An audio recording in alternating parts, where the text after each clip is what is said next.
दोस्तों, आज जो कहानी मैं आपको सुनाने जा रही हूँ वो मेरे एक फॉलोअर्स ने मुझे भेजी है। ये एक सच्चा भूतिया अनुभव है। इसे सुनकर आपके भी रोंगटे खड़े हो जाएंगे। उस फॉलोअर्स का नाम शंकर है और वो दिल्ली के रोहिणी सेक्टर 20 में रहता है। जब शंकर केवल 10 वर्ष का था तब कुछ समय के लिए वो अपने ताऊ जी के घर गया था। लेकिन दोस्तों, उस घर में कुछ ऐसा था जो समझ से परे था। एक रात शंकर अपनी माँ के साथ एक कमरे में सो रहा था। रात का सन्नाटा था, चारों ओर शांति छाई हुई थी। तभी उसकी नींद खुल गई और जो उसने देखा उससे उसकी रूह कांप उठी। कमरे के एक कोने में एक लंबा सा आदमी खड़ा था। नहीं, आदमी नहीं, वो एक राक्षस जैसा साया था। उसकी लंबाई 10 फीट से भी ज्यादा थी। लंबे लंबे काले बाल और एक अजीब सी दुर्गंध पूरे कमरे में फैल रही थी।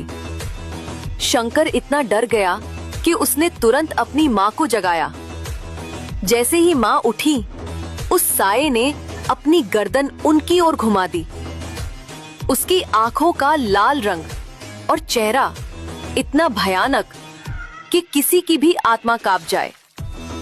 फिर वो धीरे धीरे उनकी ओर बढ़ने लगा और शंकर का गला जोर से दबाने लगा। शंकर जोर से चिल्लाया और तभी उसके पापा जाग गए। जब पापा ने देखा तो वो साया पल भर में गायब हो गया, जैसे वो कभी था ही नहीं। पापा ने पूछा, क्या हुआ? माँ ने कहा, कुछ नहीं, शंकर डर गया था। लेकिन दोस्तों, ये सिर्फ डर नहीं था।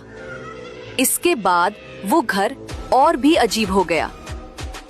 रात में दरवाजे अपने आप खुलने लगे, कदमों की आवाजें आने लगी, लाइट अपने आप बंद और चालू होने लगी और एक अजीब सी हवा हमेशा उस घर में बहती रहती थी। आखिरकार उन्होंने तय किया कि उस घर को तुरंत छोड़ देना ही बेहतर होगा। और तभी से शंकर और उसका परिवार फिर कभी उस घर में नहीं गया। तो दोस्तों, ये थी मेरे एक फॉलोअर्स शंकर की सच्ची भूतिया कहानी। आपका क्या मानना है? क्या ये कोई बुरी आत्मा थी या कुछ और? कमेंट्स में जरूर बताएं।